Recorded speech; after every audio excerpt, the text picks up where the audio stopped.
Hi friends, welcome back to my channel. அனைவருக்கும் மிகப்பெரிய வணக்கம். இன்றைக்கி எதை பற்றின வீடியோ அப்படின்னு சொல்லி பார்த்தீங்கன்னா, உங்கள் வயிற்றில் வளரக்கூடிய குழந்தை ஆரோக்கியமாகவும் நல்ல எடையோடையும் மூளை வளர்ச்சி, எலும்பு, இதயம் உள்ளிட்ட உறுப்புகள் எல்லாம் சரியாக வளர்கிறதுக்கும் தினசரி உங்களோட உணவில் முக்கியமான சத்துக்கள் அவசியம். அப்படிப்பட்ட சத்து நிறைஞ்ச உணவுகளில் முக்கியமாக இருக்கக்கூடிய 10 உணவுகளை தான் இந்த வீடியோவில் கொடுத்துருக்கேன். நீங்கள் 9th மந்த் ப்ரெக்னன்சியில் இருக்கிறீங்க, டெலிவரிக்காக எக்ஸ்பெக்ட் பண்ணிட்டு இருக்கீங்கன்னா உங்கள் குழந்தையோட வெயிட்டு சரியாக மெயின்டைன் ஆகிறதுக்கும், குறிப்பாக 3 கிலோ அளவுக்கு வர்றதுக்கும் அண்ட் உங்களுக்கு நார்மல் டெலிவரி ஆகிறதுக்குமே இந்த சத்துள்ள உணவுகள் அப்படிங்கிறது இன்டைரக்டாக ஹெல்ப் பண்ணக்கூடியதாக இருக்கும். இந்த வீடியோவில் இந்த 9 மாத கர்ப்பத்தில் சாப்பிட வேண்டிய முக்கியமான 10 உணவுகளை பற்றி சொல்லியிருக்கேன். வீடியோ ரொம்ப யூஸ்ஃபுல்லாக இருக்கும். கடைசி வரைக்கும் ஸ்கிப் பண்ணாமல் பாருங்கள். நம்ம சேனலை தான் ஃபர்ஸ்ட் டைம் பார்க்குறீங்கன்னா மறக்காமல் சேனலை சப்ஸ்கிரைப் பண்ணிக்கோங்க. இந்த வீடியோக்கு கீழே நிறைய பிளேலிஸ்ட் லிங்க் கொடுத்துருக்கேன். நீங்கள் எந்த வாரமாக இருந்தாலும் ப்ரெக்னன்சி வீக் சீரிஸை கிளிக் பண்ணி பாருங்கள். முதல் வாரத்துலேருந்து 40 வாரம் வரைக்கும் இருக்கும். அதில் எந்த வாரத்தை பற்றி நீங்கள் தெரிஞ்சுக்கணுமோ அந்த வாரத்தை போய் கிளிக் பண்ணி பார்த்து தெரிஞ்சுக்கோங்க. அதே மாதிரி தான் மாதம், அதே மாதிரி தான் ஸ்கேன் அப்படிங்கிறதும். டெலிவரி பெயின்ட்டு டைட்டில் டெலிவரிக்கு எக்ஸ்பெக்ட் பண்ணிகிட்டு இருக்க நீங்கள் என்ன பண்ணணும் என்ன பண்ணக்கூடாதுன்னு detail information delivery paint title இருக்கும். போய் பார்த்து தெரிஞ்சுக்கோங்க. ஓகே, வாங்க வீடியோக்குள்ளே போகலாம். குழந்தையோட வளர்ச்சிக்காக தேவைப்படக்கூடிய 10 உணவுகளில் முதல் உணவு அப்படிங்கிறது பால் அப்படிங்கிறது தான். பாலில் 2 in 1 இருக்குங்க. அதாவது கால்சியமும் இருக்குது, ப்ரோட்டீனும் அதிகமாக இருக்குது. அதை விட விட்டமின் டி அப்படிங்கிறதும் அதிகமாக இருக்குது. விட்டமின் டி நம்மளுக்கு சன்லைட்டில் தான் அதிகமாக கிடைக்கும். அதே மாதிரி உணவுகள் ஐட்டம் அப்படின்ற எடுத்துக்கிறப்ப நம்மளுக்கு விட்டமின் டி பால்லையே அதிகமாக கிடைக்கிது. நீங்கள் பால்லையும் எடுத்துக்கோங்க அண்ட் காலையில் சன்லைட்லேயும் கொஞ்சம் எக்ஸ்ப்ளோர் ஆகுங்க. இது உங்கள் குழந்தையோடைய எலும்பு அண்ட் பற்கள் ஆரோக்கியமாக வளர்கிறதுக்கு ரொம்ப யூஸ்ஃபுல்லாக இருக்கும். குழந்தை வயிற்றில் இருக்கிறப்ப எப்படா பல் முளைக்கும் அப்படின்னு சொல்லி கேட்கலாம். பல் பிற்காலத்தில் உருவாகிறதுக்கான எனாமல் அப்படிங்கிறது இப்போவே உருவாக ஆரம்பிச்சிடும். அது சரியாக உருவாகிறதுக்கு பால் ரொம்ப அவசியம். காலையில் பால் எடுத்துக்கோங்க. அதே மாதிரி நைட்டு தூங்க போகிறதுக்கு ஒரு அரை மணி நேரம் கழிச்சு, அதாவது அரை மணி நேரத்துக்கு முன்னாடி நீங்கள் ஒரு கிளாஸ் பால் எடுத்துக்கோங்க. நல்ல தூக்கம் வர்றதுக்கு ஹெல்ப்பாக இருக்கும். ரெண்டாவது அப்படின்னு சொல்லி பார்த்தீங்கன்னா முட்டையில் தான் ஹை ப்ரோட்டீன் அப்படிங்கிறது இருக்குது. அதாவது புரதச்சத்து அதிகமாக இருக்குது. இதில் கோலின் அப்படின்ற ஒரு கண்டென்ட் இருக்குது. இந்த கோலின் அப்படிங்கிறது டிஎன்ஏ சேதாரத்தை குறைக்கும். குழந்தையுடைய மூளை வளர்ச்சியை வேகமாக வளர வைக்கிறதுக்கு ஹெல்ப்பாக இருக்கும். உங்களுக்கு புத்திசாலியான குழந்தை வேணும்னா கட்டாயம் நீங்கள் டெய்லி ஒரு முட்டை எடுத்துக்கணும். 1லேருந்து 2 முட்டை எடுத்துக்கலாம். ஒரு எல்லோ எடுத்துக்கோங்க, 2 எக் ஒயிட் அப்படிங்கிறத எடுத்துக்கோங்க. அவிச்சு தாங்க எடுக்கணும். கலக்கி மாதிரி, ஆஃப் ஆயில் மாதிரி இந்த மாதிரினா எடுக்காதீங்க. அது உங்களுக்கு நோய் தொற்றுக்களை ஏற்படுத்தும். ஆம்லேட் போட்டு எடுக்கிறீங்க இல்லை தோசையில் ஊற்றி எடுக்கிறீங்கன்னா தாராளமாக எடுக்கலாம். ஆனால் அவிச்ச முட்டை தான் ரொம்ப பெனிஃபிட் தரக்கூடியது. மூணாவதுன்னு பார்த்தீங்கன்னா கீரைகள் ஐட்டம் அப்படின்னு எடுத்துக்கிட்டாலே இதில் அதிகப்படியான இரும்பு சத்தும் நார்ச்சத்தும் இருக்குது. இது இரும்பு சத்து நார்ச்சத்து 2 இருக்கிறதுனால டைஜஷன் ப்ராப்ளம் வராது. உங்களுக்கு கர்ப்ப காலகட்டத்தில் ஏற்படக்கூடிய அனிமிக் ப்ராப்ளம் அப்படின்னு சொல்லக்கூடிய இரத்த சோகை அப்படின்றத சரி செய்கிறதுக்கு ஹெல்ப்பாக இருக்கும். கீரைகள் ஐட்டம் அப்படின்றதுல பசலைக்கீரை, முருங்கைக்கீரை மெயினாக எடுத்துக்கோங்க. இதில் ஃப்ளோலிட் அதிகமாக இருக்குது. உங்கள் குழந்தை வளர்ச்சிக்கு ரொம்ப யூஸ்ஃபுல்லாக இருக்கும். 4வது மாதுளையில் இரும்பு சத்தும் ஆன்டி ஆக்சிடென்ட்டும் அதிகமாக இருக்கிறதுனால குழந்தைக்கு போகிற பிளட் ஃப்ளோ சீராக போகிறதுக்கும் குழந்தைக்கு ஆக்சிஜன் சப்ளை நடக்கிறதுக்கும் ரொம்ப யூஸ்ஃபுல்லாக இருக்கும். கர்ப்ப காலகட்டத்தில் மாதுளை ரெகுலராக எடுத்துக்கணும். குறிப்பாக 9th மந்த்தில் இருக்கீங்கன்னா நீங்கள் ரெகுலராக எடுத்துக்கிறதுக்கு முயற்சி பண்ணுங்கள். மாதுளை அவ்வளோ பெனிஃபிட் தரக்கூடியது. உங்களுக்கும் உங்கள் குழந்தைக்குமான ஒரு பாண்டை கனெக்ட் பண்ணுறதுக்கு. 5வது அப்படின்னு சொல்லி பார்த்தீங்கன்னா பொட்டாசியமும் நார்ச்சத்து நிறைஞ்ச வாழைப்பழம் அப்படிங்கிறது தான். வாழைப்பழம் கர்ப்ப காலகட்டத்தில் உங்களுக்கு சளி பிடிச்சிருக்கு அப்படின்னா எடுக்க வேண்டாம். இல்லை நான் நார்மலாக தான் இருக்குது அப்படின்னா நீங்கள் தாராளமாக எடுத்துக்கலாம்.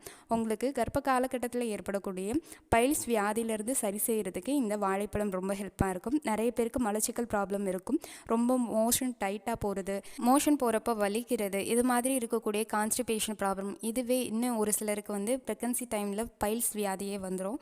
அது மாதிரி இருக்கக்கூடியது எல்லாத்தையுமே சரி செய்கிறதுக்கு இந்த வாழைப்பழம் ஹெல்ப்பாக இருக்கும். இது உங்கள் குழந்தைக்காக இல்லை, உங்களுக்காக கம்பல்சரி எடுக்கணும்.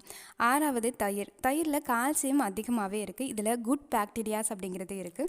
இது குழந்தையோடைய எலும்பு நல்ல ஸ்ட்ராங்காக வளர்கிறதுக்கும் குழந்தைக்கு டைஜஷன் ப்ராப்ளம் ஏற்படாமல் செரிமானத்துக்கும் ரொம்ப யூஸ்ஃபுல்லாக இருக்கும். இது உங்களுக்குமே ஹெல்ப்பாக இருக்குங்க. கட்டாயம் கர்ப்ப காலகட்டத்தில் தயிர் எடுத்துக்கோங்க. 7வது பருப்பு வகைகள், துவரம் பருப்பு, பாசிப்பருப்பு, கொண்டக்கடலை, பாசிப்பயிறு, காராமணி அண்ட் இது மாதிரி இருக்கக்கூடிய நிறைய தானியங்கள் இன்க்ளூட் பண்ணிக்கோங்க. இதில் புரதமும் அதிகமாக இருக்குது, அதாவது புரோட்டீனும் அதிகமாக இருக்குது, அயன் கண்டென்ட்டும் அதிகமாக இருக்குது. இது குழந்தையுடைய தசை வளர்ச்சிக்கு ஹெல்ப்பாக இருக்கும். குறிப்பாக உங்களுக்கு குழந்தை வெயிட்டே போடலை அப்படின்னு சொல்லியிருப்பாங்க. ஸ்கேன் ரிப்போர்ட்டில் 2.25 கிலோ தான் இருக்குது, இன்னும் குழந்தை வெயிட் இன்க்ரீஸ் ஆகலை, 3 கிலோ வரைக்குமாச்சும் இருக்கணும், இன்னும் குழந்தை 3 கிலோ வரைக்கும் வரல, இந்த மாதிரி ஏதாவது உங்களுக்கு டிஃபிகல்ட் இருக்குது அப்படின்னா கட்டாயம் இந்த மாதிரி உணவுகள், பருப்பு வகைகள் அப்படிங்கிறத அதிகமாக இன்க்ளூட் பண்ணிக்கோங்க. இது டைஜஷன் ப்ராப்ளமும் வராது, ஏன்னா இதில் ஃபைபரும் இருக்கிறதுனால டைஜஷன் ப்ராப்ளம் வராது. உங்கள் குழந்தையோட வெயிட் இன்க்ரீஸ் ஆகிறதுக்கு ரொம்ப ரொம்ப யூஸ்ஃபுல்லாக இருக்கும். 8வது அப்படின்னு சொல்லி பார்த்தீங்கன்னா பாதாம் அண்ட் வால்நட் அப்படிங்கிறது. இதில் நல்ல கொழுப்பு இருக்குது, ஒமேகா 3 இருக்குது, விட்டமின் இ அதிகமாக இருக்குது. குழந்தை மூளை வளர்ச்சி அதிகரிக்கும். குழந்தை புத்திசாலியாக பிறக்கணும்னா இதை நீங்கள் எடுத்துக்கணும். இது குழந்தை புத்திசாலியாக பிறக்கும் அப்படின்ற மீனிங் இல்லைங்க. குழந்தைக்கு மெமரி பவர்ஸ் எல்லாமே நல்லா உருவாகும். குறிப்பாக மூளையில் எந்த ஒரு செல்லுமே டேமேஜ் ஆகாமல், மரபணு குறைபாடு வராமல், இது எல்லாத்துக்குமே உதவி பண்ணக்கூடியது தான் இந்த மாதிரி உணவுகள் அப்படிங்கிறது. அதனால் இதை ரெகுலராக எடுத்துக்கிறதுக்கு முயற்சி பண்ணுங்கள். முதல் நாள் நைட்டே 4லேருந்து 5 பாதாம் ஊற வச்சுட்டு, அது கூடவே 2லேருந்து 3 வால்நட் ஊற வச்சு தோலை உரிச்சிட்டு காலையில் எடுத்துக்கோங்க. இது இல்லை அப்படின்னா பிரேக்ஃபாஸ்ட்டில் எடுத்துக்கோங்க. 9வதுன்னு பார்த்தீங்கன்னா மீன் அப்படிங்கிறது தான். மீனில் நல்ல ஹை ப்ரோட்டீன்ஸ் அப்படிங்கிறது இருக்குது. குறிப்பாக சின்ன வகை மீன்களை எடுத்துக்கோங்க, அதில் தான் மெர்க்குரி கண்டென்ட் கம்மியாக இருக்கும். பெரிய வகை மீன்களில் மெர்க்குரி அதிகமாக இருக்கும். நார்மலாக கடல்வாழ் உயிரினங்கள் எல்லாத்துலேயுமே மெர்க்குரி அப்படிங்கிறது இருக்கும். ஏன்னா எல்லா தொழிற்சாலையிலேருந்து வரக்கூடிய கழிவுகள் கடல்வாழ் உயிரினங்களால் தான் அப்சர்வ் பண்ணப்படுது, அதாவது கடலில் கொட்டப்படுது. அதை சுவாசித்து அதை சாப்பிட்டு தானே நம்மளுக்கு மீன்கள் வளருது. அதனால் அது உடம்புல மெர்க்குரி இன்க்ரீஸ் ஆகும். அப்படி இருக்கிறப்ப சின்ன சின்ன வகை மீன்களை நீங்கள் எடுக்கிறப்ப அதில் மெர்க்குரி கம்மியாக இருக்கும், ப்ரோட்டீன்ஸ் நல்லா அதிகமாக இருக்கும். அதை நீங்கள் தாராளமாக எடுத்துக்கலாம். இதை விட ஒமேகா 3 அதிகமாக இருக்கும். நல்ல கொழுப்புகள் இருக்கிறதுனால மூளை வளர்ச்சி அண்ட் குழந்தையோட கண் வளர்ச்சிக்கு ரொம்ப யூஸ்ஃபுல்லாக இருக்கும். இதை கண்டிப்பாக எடுத்துக்கோங்க. ஒரு சிலருக்கு ஹெல்த் இஷ்யூ இருக்கலாம், இல்லை அப்படின்னா வேறு ஏதாவது உங்களுக்கு கன்ஃபியூஷன் இருக்கலாம். அப்படி இருக்கிறவங்க டாக்டரை ஒரு முறை கன்சல்ட் பண்ணி அதுக்கப்புறம் கூட எடுக்கலாம். 10வதுன்னு பார்த்தீங்கன்னா ஆரஞ்சு அண்ட் சிட்ரஸ் ரிலேட்டடாக இருக்கக்கூடிய உணவுகள், அதாவது விட்டமின் சி ரிச் உணவுகள் அப்படிங்கிறது தான். ஆரஞ்சு, எலுமிச்சப்பழம், சாத்துக்குடி, அதே மாதிரி நார்த்தம்பழம் சொல்லுவாங்க, அந்த நார்த்தம்பழம், இது எல்லாமே எடுத்துக்கோங்க. இது இல்லாமல் காய்கறியில் ப்ரோக்கலி எடுத்துக்கோங்க. இது எல்லாத்துலேயுமே விட்டமின் சி அதிகமாக இருக்குது. இது நீங்கள் சாப்பிடக்கூடிய உணவில் இருக்கக்கூடிய அயன் உங்கள் உடம்புல அப்சர்வ் ஆகிறதுக்கு ஹெல்ப்பாக இருக்கும். கண்டிப்பாக இதை எடுத்துக்கோங்க. கர்ப்ப காலகட்டத்தில் வெஜினல் இன்ஃபெக்ஷன் வராமல், இல்லை அடிக்கடி நீங்கள் நோய்வாய் தொற்றுக்கு உள்ளாகாமல், அதாவது ஃபீவர் வர்றது, சளி பிடிக்கிறது, இந்த மாதிரி பிரச்சனை இல்லாமல் இருக்கிறதுக்கு விட்டமின் சி ரிச் உணவுகளை இன்க்ளூட் பண்ணிகிட்டே வாங்க. அப்படி பண்ணிங்கன்னா கர்ப்ப காலம் முழுமையும் வராது. ஆஃப்டர் டெலிவரிக்கு அப்புறம் உங்களுக்கு சளி, காய்ச்சல் இந்த மாதிரி பிரச்சனையும் வராது. ஏன்னா இது நோய் எதிர்ப்பு சக்தியை உங்களுக்கும் உங்கள் குழந்தைக்கும் தரக்கூடியது.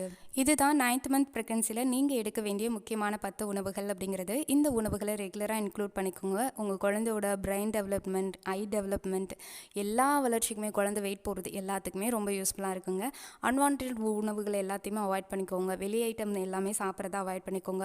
சுகர் கண்ட்ரோலாக வச்சுக்கோங்க. ஏன்னா ஒவ்வொருத்தவங்க பாடி வந்து வேறு வேறு மாதிரி இருக்கிறதுக்கு வாய்ப்பு இருக்குது. ஒரு சிலருக்கு பிபி அதிகமாக இருக்கலாம், இல்லை அப்படின்னா சர்க்கரை வியாதி அதிகமாக இருக்கலாம் கர்ப்ப காலகட்டத்தில். அப்படி இருக்கிறவங்க உங்கள் டாக்டரை கூட நீங்கள் கன்சல்ட் பண்ணி சில உணவுகளை எடுத்துக்கலாம். முடிஞ்ச வரைக்கும் கர்ப்ப காலகட்டத்தில் பிபி அண்ட் சுகர் கண்ட்ரோலாக வச்சுக்கோங்க. ஹெச்பி லெவலையும் சரியாக வச்சுக்கோங்க. நான் இந்த வீடியோவில் சொன்ன எல்லா உணவுகளுமே உங்களுடைய ஹெச்பின்னு சொல்லக்கூடிய ஹீமோகுளோபினையும் அதிகரிக்கும், குழந்தையோட வெயிட்டையும் அதிகரிக்கும், குழந்தையுடைய சகல செயல்பாட்டுக்கும் முக்கியமான உணவுகள் அப்படிங்கிறது. வீடியோ பிடிச்சிருந்தா ஒரு லைக் பண்ணுங்கள். லைக் பண்ணிங்கன்னா கீழே ஹைப்புன்னு எல்லோ கலர் ஸ்டார் காமிக்கும், மறக்காமல் ஹைப் பண்ணி விடுங்க. நீங்கள் ஹைப் பண்ணுறதுனால நிறைய கர்ப்பிணி பெண்களுக்கு இந்த வீடியோ போய் சேரும், அவங்களுக்கும் ரொம்ப யூஸ்ஃபுல்லாக இருக்கும். உங்களுக்கு தெரிஞ்ச ப்ரெக்னன்சி லேடிஸ்க்கு இந்த வீடியோவை ஷேர் பண்ணி விடுங்க. அண்ட் இந்த வீடியோக்கு கீழே சில ப்ரெக்னன்சி ப்ராடக்ட் டேக் பண்ணியிருக்கேன், வேணுங்கிறவங்க வாங்கி யூஸ் பண்ணிக்கோங்க. எல்லாருக்கும் எல்லாமும் கிடைக்கிறவன்ட்டு வேண்டிக்கிறேன். உங்களுடைய இந்த கர்ப்பகால பயணம் இனிதாக அமையானது வாழ்த்துக்கள். இந்த வீடியோ பார்த்தமைக்காக அனைவருக்கும் மிக்க நன்றி. இந்த வீடியோ நம்ம சப்ஸ்கிரைபர் சிஸ்டருக்காக போட்டது, அவங்க கேட்ட வீடியோ தான் இது.